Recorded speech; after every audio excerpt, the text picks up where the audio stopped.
Well, first of all, the numbers alone present an issue. We have an aging population, which is a good thing. People are living longer. Cancer is a disease that tends to occur most frequently in older people, and so the combination of those two events will lead to many more older people with cancer and a larger cancer population in general, and a larger number of cancer survivors. So both of those issues present a number of problems. It wouldn't be a problem if older people were just the same as younger people, but we know from a number of different studies and lots of information that older people, especially advanced older people, people over the age of 75 in particular, have many different properties than younger people. These include things like multiple morbidities, different physiology, different social situations, different financial situations. So many of these properties will lead to the need for different approaches to their cancer treatment.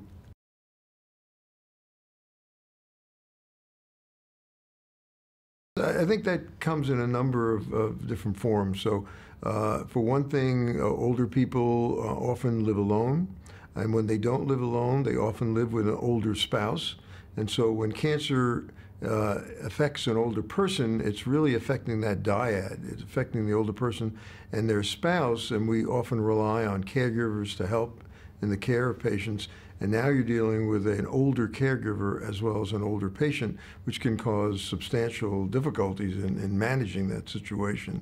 There are also financial issues. While in the U.S. we think of people who are older being covered by Medicare, that is true, but there are substantial co-pays required, and for many of the new cancer treatments especially, which are very, very expensive, those co-pays can exceed people's abilities to pay and result in the unfortunate fact that the major cause of bankruptcy now is healthcare-related bankruptcy.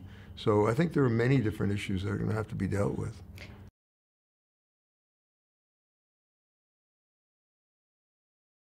Well, people are starting to be more and more aware of them. I think the dynamics of the population change is finally starting to dawn on people. People in both the oncology communities as well as the geriatrics communities have been recognizing this and are starting to work together to approach these issues. This issue came to the attention of the Institute of Medicine in the U.S. as well, who has just recently issued a report specifically dealing with the issues that are going to come about as a consequence of the aging population, some of which I've already mentioned.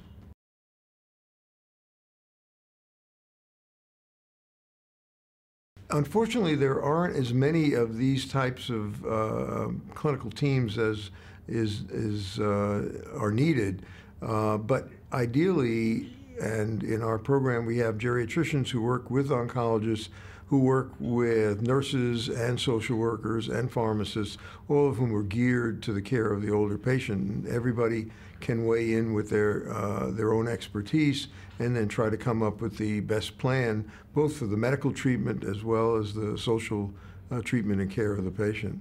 As I said, unfortunately, there aren't as many of these teams around, and one of the things we'd like to see is more and more of these approaches develop.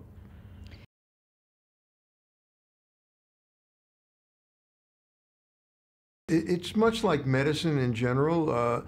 Certainly, all physicians, in theory, should be able to deal with older people as well, but many just haven't been trained to be alerted to the specific characteristics of older people that need specific types of attention and some of the disorders that they get, some of the combinations of morbidities that will occur.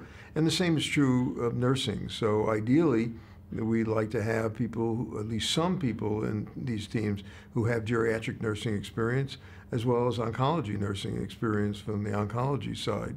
And again, unfortunately, the workforce in those areas, if anything, is somewhat diminishing. And so that's another cause of substantial concern, is that having the appropriate workforce and the appropriately trained workforce.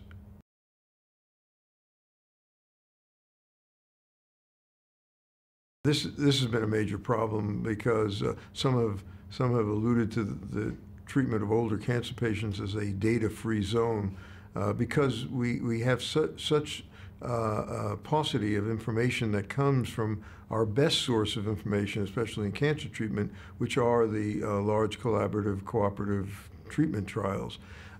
Traditionally, older people have not been in these earlier on because of exclusions because of age, but more recently those exclusions have been removed, but there are still relatively few represented, in part because people just aren't referred for entry into these trials. Many of the older people don't get to the oncologist, who is usually the route for entry into these trials, and so they may never appear in the trial. So this is something of substantial concern, and one of the items that the Institute of Medicine report called for, which was a increased attention to enrolling older people, and roughly at least in proportion to their presence in the population in clinical trials. So hopefully there'll be some change on the horizon, but we'll have to wait and see.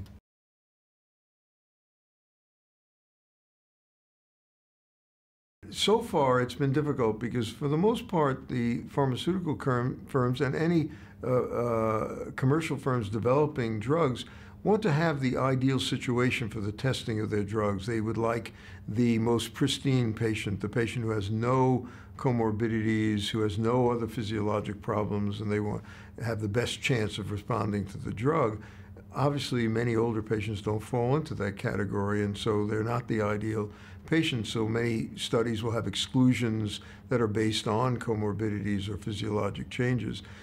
We would like to at least see, even if the earliest trials are in younger people who are these much more fit people, that as a drug or another intervention is shown to have some promise for positive outcomes, that we then at least start enrolling older patients to see if the same benefit will accrue to them and whether the drug will be safe in those patients as well.